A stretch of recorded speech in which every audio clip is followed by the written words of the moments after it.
જો વિશ્વાસ નહીં હોય તો ભક્તિ કઈ કામ નહીં કરી શકે. બિન વિશ્વાસ ભક્તિ ન હોય.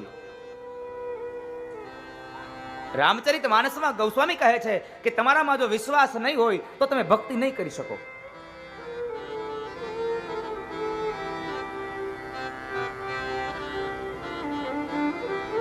માટે તમારે વિશ્વાસને તો રાખવો જ રહ્યો. બિન વિશ્વાસ ભક્તિ ન હોય. તમને ભગવાનમાં શ્રદ્ધા હોવી જોઈએ, ઈશ્વરમાં ભાવ, ઈશ્વરમાં ભક્તિ હોવી જોઈએ, એમાં વિશ્વાસ હોવો જોઈએ. દ્રઢઈના ચરણ કેરો ભરોસો.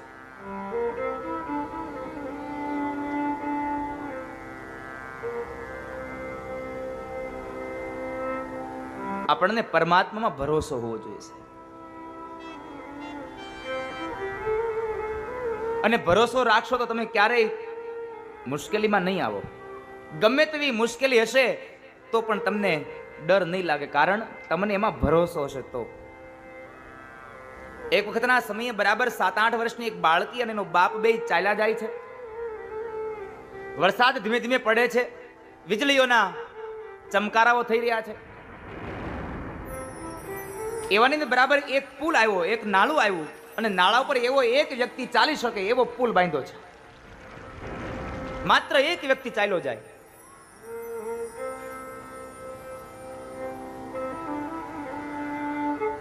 નીચેથી પૂરપાટ એ જળ પ્રવાહ જઈ રહ્યો છે. એકદમ વાતાવરણ એવું તંગ બન્યું છે કે ક્યારે અકસ્માત થાય એની કોઈ ખાતરી નથી. એટલે બરાબર પુલ ઉપર ચાલવાનો સમય આવ્યો એટલે દીકરીનો એ બાપ છે, એ બાપ એમ કહે છે કે બેટા મારો હાથ ઝાલી લે, તું મારો હાથ પકડી લે. ત્યારે એ 8 વર્ષની 9 વર્ષની દીકરી એમ કહે છે કે નહીં બાપુજી, હું તમારો હાથ નહીં પકડું, તમે મારો હાથ પકડી લો. દીકરીનો બાપ કહે છે કે બેટા તું મારો હાથ પકડે કે હું તારો હાથ પકડું, શું ફેર પડવાનો છે?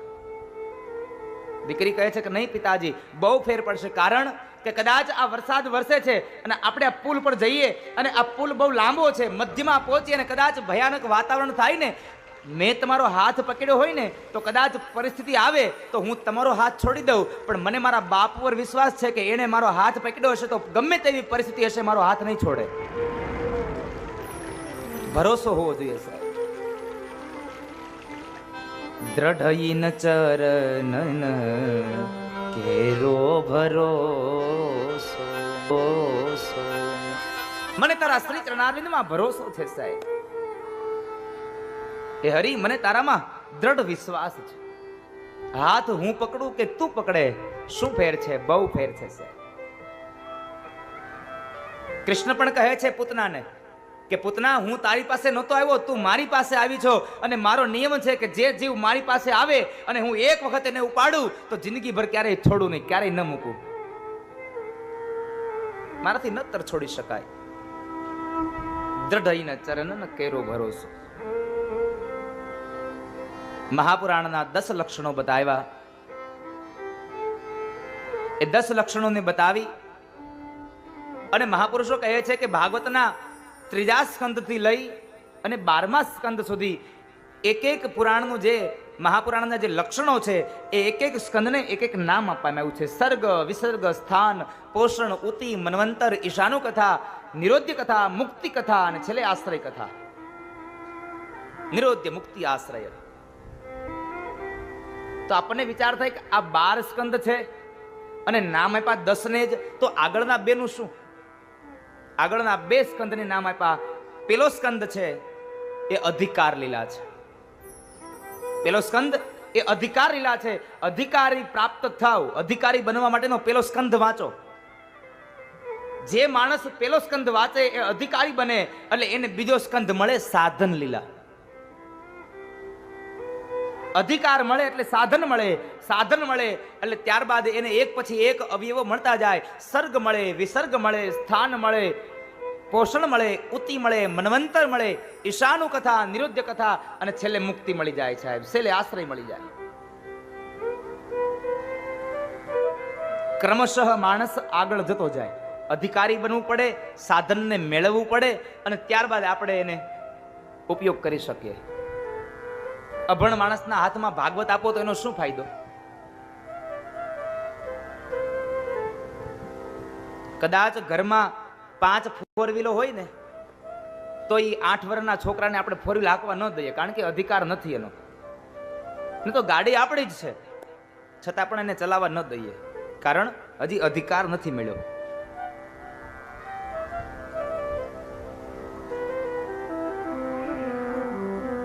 અધિકાર વગર કશું ક્યારેય પ્રાપ્ત થતું નથી સાહેબ. અધિકાર વગર પ્રાપ્તિ ન મળે. બીજા સ્કંદની પૂર્ણાહુતિ કરી અને ત્રીજા સ્કંદમાં પ્રવેશ કરાવતા મહર્ષિ વેદવ્યાસ બોલ્યા છે, સતામ પ્રસંગાન મમ વીર્ય સંવિદો ભવંતિરત્કર્ણ રસાયણ કથા. પેલા બે જ પદમાં લખ્યું, સતામ પ્રસંગાન મમ વીર્ય સંવિદો ભવંતિ રત્કર્ણ રસાયન કથા. હે ગુરુદેવ, મારા કાનમાં એવી કથાનો રસ રેડો કે મને તૃપ્તિ મળી જાય. ભવંતિ રત્કર્ણ રસાયન કથા. ત્રીજો સ્કંદ એટલે સર્ગલીલા. સર્ગલીલાની કથામાં વિદુર અને મૈત્રેયજી મહારાજના સંવાદની કથા છે.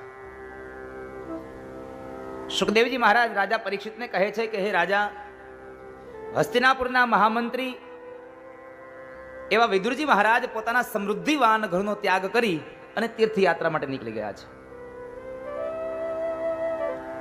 આ વાતને જાણીને પરીક્ષિત પ્રશ્ન કરે છે કે બાપજી, મને એ તો કહો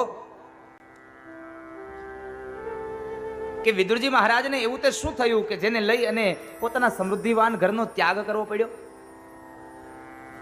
શા માટે એને પોતાના ઘરનો ત્યાગ કરીને તીર્થક્ષેત્રોમાં ગયા? આ વાત મને કહી બતાવો. ત્યારે સુખદેવજી કહે છે કે સાંભળ રાજા, કૌરવો અને પાંડવો જ્યારે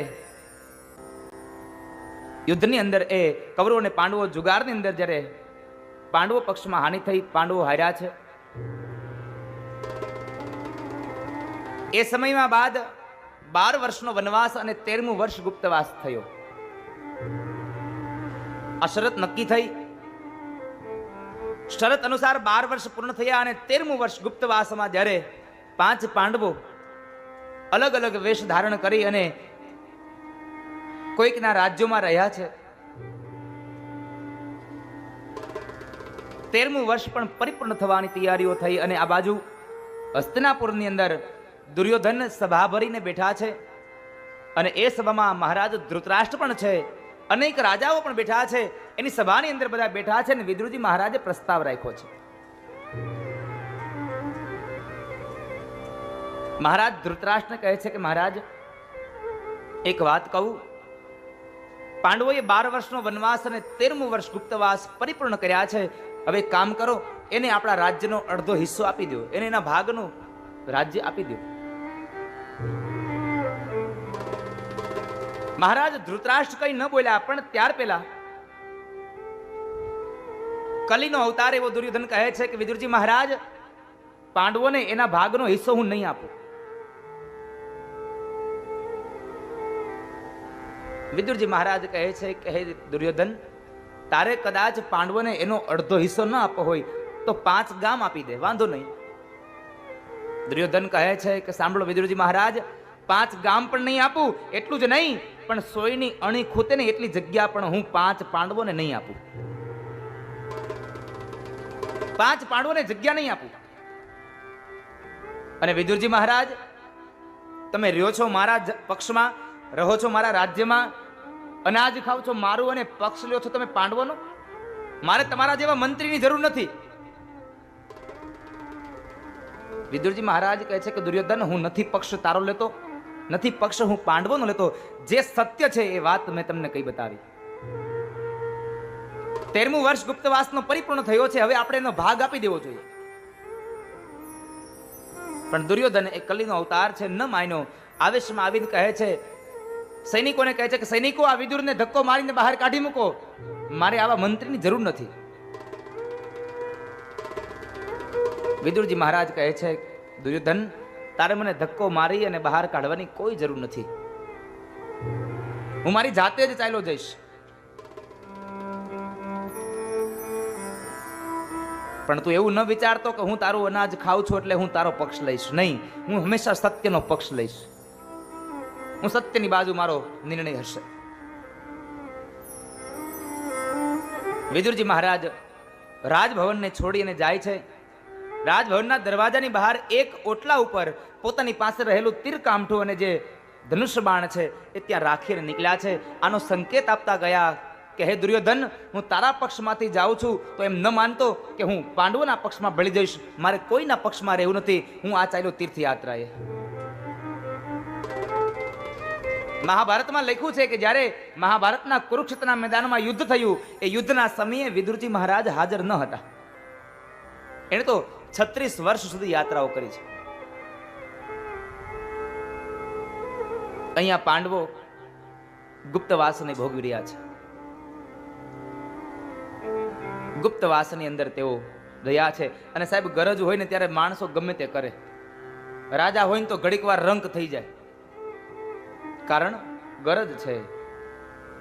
એટલે તો કવિને લખવું પડે, ગરજ હી અર્જુન હિજર ભયો, ગરજ હી ગોવિંદ ધેનુ ચરાવે, ગરજ હી દ્રૌપદી દાસી ભઈ, અને ગરજ હી ભીમ રસોઈ પકાવે. માનો પ્રેમ જોઈતો હતો એટલા માટે ગોવિંદ પણ આજ ગોવાળ બનીને આવ્યો છે. ગાયોને ચારે છે. ગરજ હતી એટલે અર્જુન હિજર બન્યો. ગરજ હતી એટલે 5 પતિવાળી દ્રૌપદી પણ આજ દાસી થઈને રહી છે. એટલું જ નહીં, મોટો શક્તિશાળી એવો ભીમસેન આજ રસોઈઓ બની અને કોઈકની રસોઈ પકાવે છે. કારણ ગરજ છે સાહેબ. અને આપણા બધાનું આવું છે. આ જગતનો દરેક જીવાત્મા સ્વાર્થીલો છે. સ્વાર્થ હોય ને તો લાડવાય ખવડાવે, અને સ્વાર્થ પતી જાય એટલે ખાટી છાશ ન આપે. સ્વાર્થ ભરી છે સાહેબ.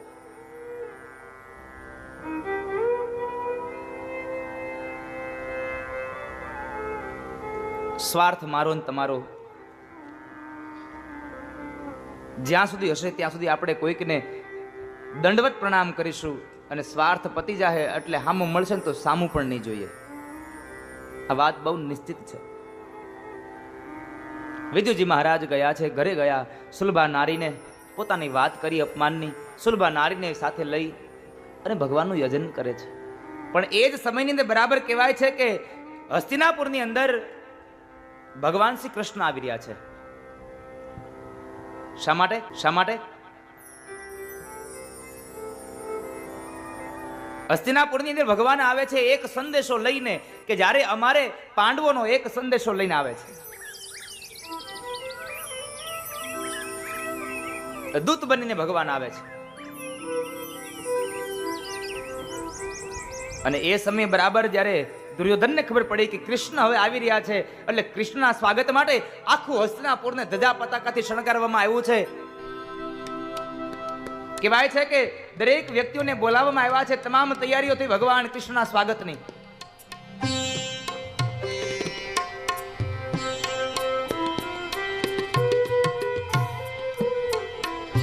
ભગવાનના સ્વાગતની તૈયારીઓ થાય છે.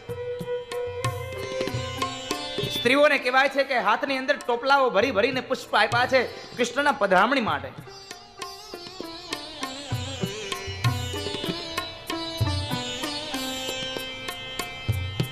દુદુંબી નાદ થાય છે, ઢોલ શરણાઈ નગારાઓ બગડાવી રહ્યા છે. ભગવાનના સ્વાગતની તૈયારીઓ થાય છે અને બરાબર રથ આવે છે. કહેવાય છે કે હસ્તિનાપુરમાં દરેક વ્યક્તિને ખબર પડી કે કૃષ્ણ આવે છે, વાસુદેવ આવે છે.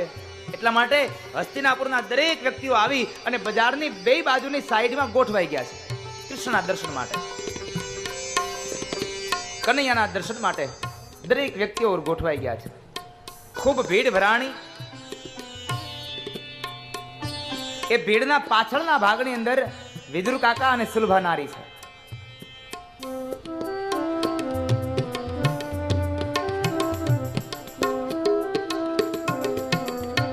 ખૂબ ભીડ ભરાયેલી દેખાણી. બરાબર રથ આવ્યો અને રથની અંદર બેઠેલા ભગવાન કૃષ્ણ અને ઉદ્ધવ બે વાતો કરતા રહી છે.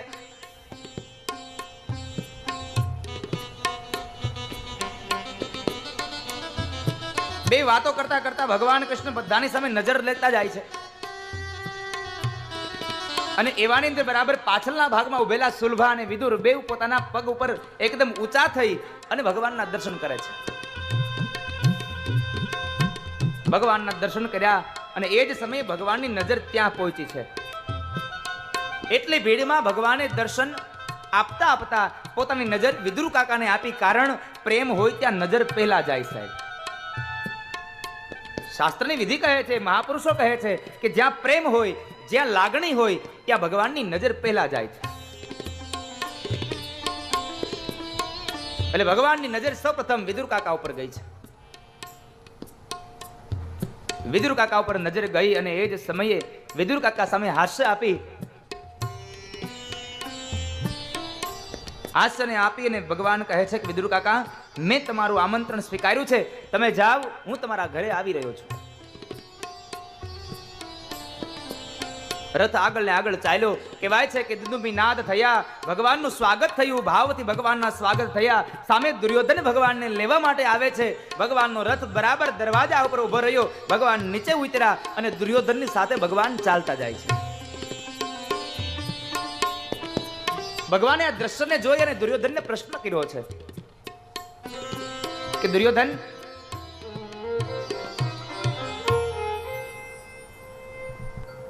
આટલી બધી આ સ્વાગતની તૈયારીઓ શેની છે? આ કોઈ મહેમાન આવે છે કે શું છે? ત્યારે દુર્યોધન કહે છે કે ના કૃષ્ણ, આ તો તમારા સ્વાગતની તૈયારીઓ માટે બધું શણગારવામાં આવ્યું છે. આ તો તમારું સ્વાગત છે. કૃષ્ણ કહે છે કે દુર્યોધન, જો મારું સ્વાગત હોય તો મારું સ્વાગત આટલું ઉચિત નથી. કારણ મારું સ્વાગત ન થઈ શકે. હું તો આજ દૂત બનીને આવ્યો છું. હું આજે દૂત બનીને આવ્યો છું, માટે મારું સ્વાગત ન થઈ શકે.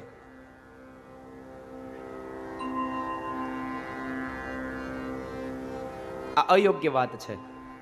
ભગવાન કૃષ્ણને રાજભવનમાં લઈ ગયા છે.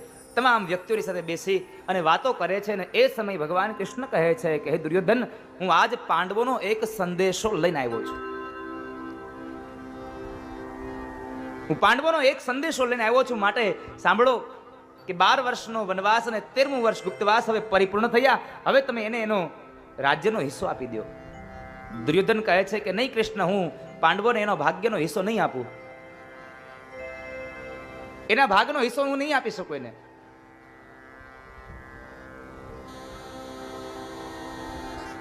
ભગવાન કહે છે દુર્યોધન, તમે એનો હિસ્સો ન આપી શકો તો કામ કરો, એને 5 ગામ આપી દો.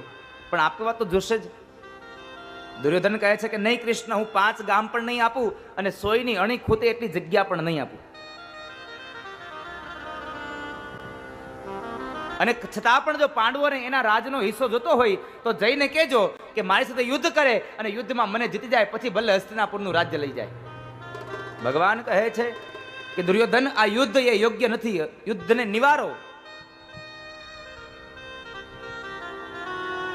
છતાં પણ દુર્યોધન ન સમજ્યો કે નહીં, યુદ્ધ કરે, મને જીતી જાય અને પછી એના ભાગનો હિસ્સો લઈ જાય. ભગવાન કહે છે કે દુર્યોધન, તમે યુદ્ધ કરશો ને, એમાં નહીં જીત તમારી થાય, નહીં જીત પાંડવોની થાય, પણ કેટલાય નિર્દોષ જીવાત્માઓ મૃત્યુને પામશે.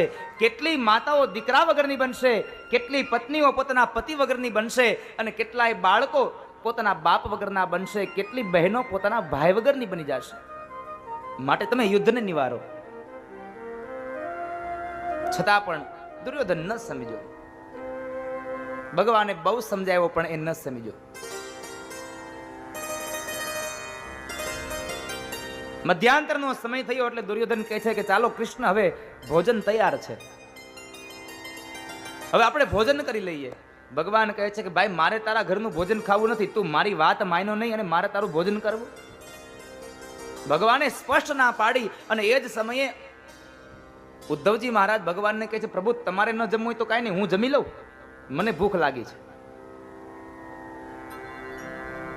અને તમે અહીંયા ના પાડો છો તો કોઈ બીજી જગ્યાએ ક્યાંય વ્યવસ્થા ખરી? અને ભગવાન ઉદ્ધવના કાનમાં કહે છે કે ઉદ્ધવ, બીજી જગ્યાએ આપણું આમંત્રણ સ્વીકારાઈ ગયું છે, માટે આપણે ત્યાં જવાનું છે. ક્યાં? તો કહે છે વિદુર કાકાને ત્યાં. ભગવાન કૃષ્ણ ઉદ્ધવજી મહારાજને સાથે લઈ દુર્યોધનના રાજભવનમાંથી નીકળી અને વિદુર કાકાના ઓરડે આવ્યા છે. આવીને દરવાજો ખટખટાયો છે. વિદુર કાકા ઘરમાં? વિદુર કાકા ઘરમાં હોય તો જરા દરવાજો ખોલજો. દરવાજો ખોલાવ્યો ત્યાં તો વિદુર અને સુલભા બેવ દોડીને આવ્યા છે. દરવાજો ખોલે ત્યાં ભગવાન કૃષ્ણને જોયા. બસ જોઈ અને એકદમ સ્તબ્ધ ઉભા રહ્યા. ભગવાનને એમ પણ ન કીધું કે કૃષ્ણ તમે ઘરમાં આવો. ભગવાનને આવકાર પણ ન આપ્યો. થોડી વાર થઈ એટલે કૃષ્ણ સમજી ગયા. કૃષ્ણ કહે છે, કાકા અહીંયા દરવાજે જ ઉભો રાખશો કે પછી ઘરમાં લઈ જશો? વિદુરજી મહારાજ કહે છે, પ્રભુ માફ કરજો, આપને જોયા પછી હું ભાવ ભૂલી ગયો, ભાન ભૂલી ગયો, એટલે હું આપને આમંત્રણ આપતા ભૂલી ગયો. પધારો, આપ ઘરમાં પધારો. એક વસ્ત્રને બિછાવી અને ભગવાન કૃષ્ણને એના ઉપર પધરાવ્યા છે, એના ઉપર બિરાજમાન કર્યા છે. ઘણી બધી વાતો કરી. મધ્યાંતરનો સમય હતો. વિદુરજી મહારાજ કહે છે કે આજ મારા ઘરે બપોરે બરાબર આવ્યો છે, પણ મારે આને જમવાનું કેમ દેવું? કારણ દરરોજ નવું નવું જમતો હોય. આજ મારી ઘરે તો તાંદળિયાની ભાજી ને બાજરાનો રોટલો છે, બીજું કઈ છે નહીં. મારે આને શું ભોજન આપવું?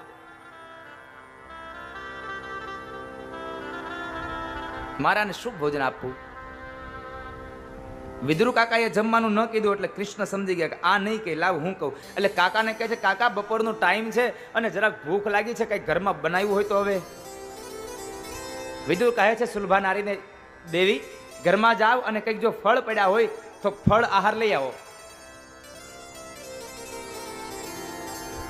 સુલભા નારી ઘરમાં ગયા છે ને એક પાત્રની અંદર કદલી ફળ, રંભા ફળ લઈ આવ્યા છે, કેળાને લઈ આવ્યા છે, લાવીને બેઠા છે.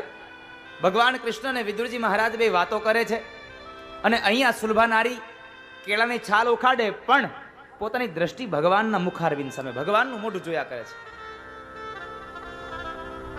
ભગવાનનું મોઢું જોઈને એટલા ભાવવિભોર બન્યા છે, કેળાની છાલ કાઢી અને અંદરથી જે ફળ નીકળ્યું એ નીચે મૂક્યું અને છાલ હતી એક જમવા માટે ભગવાનના હાથમાં આપી. ભગવાનના હાથમાં છાલ આપી એટલે ભગવાન એ છાલને લઈને જ્યાં ખાવા જાય ત્યાં એ જ સમયે વિદુરજી મહારાજની દ્રષ્ટિ પડી. વિદુરે હાથ પકડ્યો, કહે છે, પ્રભુ શું જમો છો તમે? આ કેળાની છાલ?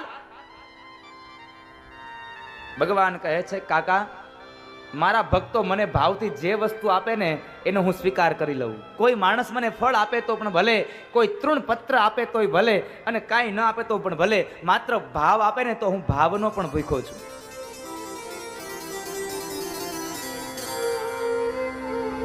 હું ભાવનાઓનો ભૂખ્યો છું. સુલભા નારી શરમને લઈને નીચું જોઈ ગયા છે.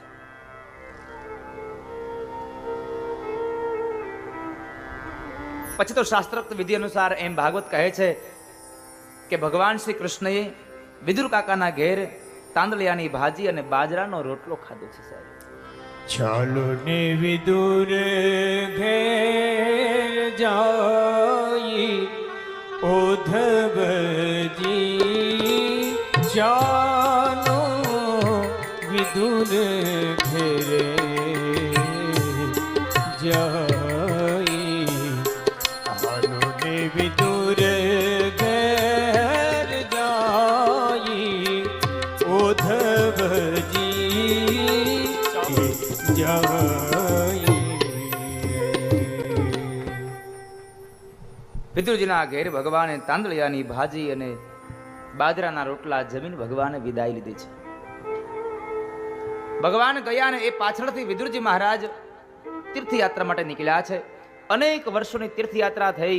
કુરુક્ષેત્રના મેદાનનું યુદ્ધ સંપન્ન થયું. કૌરવ પક્ષની હાનિ થઈ. ભગવાન સ્વધામ ગમન થયા. ત્યાર પછીના સમયે બરાબર વિદુરજી મહારાજ યમુનાના કિનારે આવ્યા છે. યમુનાના કિનારે આવ્યા અને એ યમુનાના કિનારે ભગવાનના અંતરંગ સખા એવા ઉદ્ધવજી મહારાજ ભગવાનની ચરણ પાદુકાઓને લઈને ફરી પાછા આવ્યા છે. ભગવાનની ચરણ પાદુકાઓને લઈને આવ્યા છે. ભગવાનના અંતરંગ સખા ઉદ્ધવ સાથે વિદુરનું મિલન થાય અને એ સમયે ઉદ્ધવને વિદુરજી પ્રશ્ન કરે છે ઉદ્ધવ મહારાજ શું કરે છે કૃષ્ણ? બધા ક્ષેમ કુશળ તો છે ને? ઉદ્ધવ કહે છે કાકા તમે ક્યાં કૃષ્ણની વાત કરો છો? જે તમારા ઘરે અમે જમવા આવ્યા હતા એ? હા ઉદ્ધવ, હું એ જ કૃષ્ણની વાત કરું છું.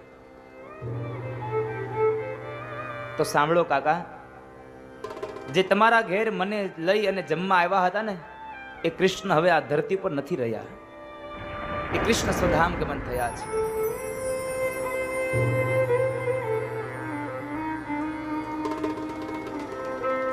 ઉદ્ધવની આંખમાંથી અશ્રુની ધારા વચ્ચે મોઢામાંથી શબ્દો નીકળ્યા કે ભગવાન સ્વધામ ગમન થયા છે. એ શબ્દોને સાંભળીને ઉદ્ધવની આંખમાં પણ અશ્રુના બિંદુ આવ્યા છે. વિદુર કહે છે કે ઉદ્ધવ તમે શું કહો છો? આ કૃષ્ણ નથી રહ્યા ધરતી ઉપર? હા કાકા, કૃષ્ણ નથી રહ્યા. ઉદ્ધવ એક વાતનો જવાબ આપશો મને? તમે મારી ઘરેથી જમીને નીકળ્યા ત્યાર પછીના સમયમાં ક્યારેય એ કૃષ્ણએ મને યાદ કર્યો છે? ક્યારેય મને યાદ કર્યો? ઉદ્ધવ કહે છે કાકા શું યાદ કરવાની વાત કરું? તમે તો બહુ બળભાગી જીવાત્મા છો. તમારા જેવો બળભાગી જીવાત્મા આ લગભગ જગતમાં નહીં હોઈ શકે કોઈ. તમે મને એક વાતનો જવાબ આપશો? આ જગતનો સામાન્ય જીવાત્મા મૃત્યુ પામતો હોય, અંતિમ વેળા હોય, મોત સામે દેખાતું હોય કે કદાચ હવે બસ મારું મૃત્યુ થશે, કોને યાદ કરે? વેદનાઓથી સહન થતું ન હોય ને ત્યારે દીકરાઓને દીકરીઓને કદાચ યાદ નહીં કરે, પણ એ ઈશ્વરને યાદ કરતો હશે કે હે ભગવાન હવે મને લઈ લ્યો ને. અંતિમ વેળાએ ભગવાનને યાદ કરે. આ જગતનો સામાન્ય જીવ મૃત્યુ સમયે ઈશ્વરને યાદ કરે. પણ કાકા તમે તો બહુ બળભાગી છો કે જ્યારે ભગવાન કૃષ્ણ અંતિમ વેળાએ હતા અને અંતિમ વેળાએ જ્યારે કૃષ્ણ સ્વધામ ગમન થતા હતા ને ત્યારે 3 વખત વિદ્રુ કાકા એને તમને યાદ કર્યા છે. તમારાથી વધારે બળભાગી જીવાત્મા જગતમાં કોઈ ન હોઈ શકે કે જ્યારે બ્રહ્મ સ્વધામ ગમન થાય અને મારા વિદ્રુ કાકાને યાદ કરે. ઉદ્ધવ એક કામ કરો ને, કૃષ્ણએ કઈક અંતિમ ઉપદેશ સંદેશો આપ્યો હોય તો મને સંભળાવો ને, મારે સાંભળવો છે.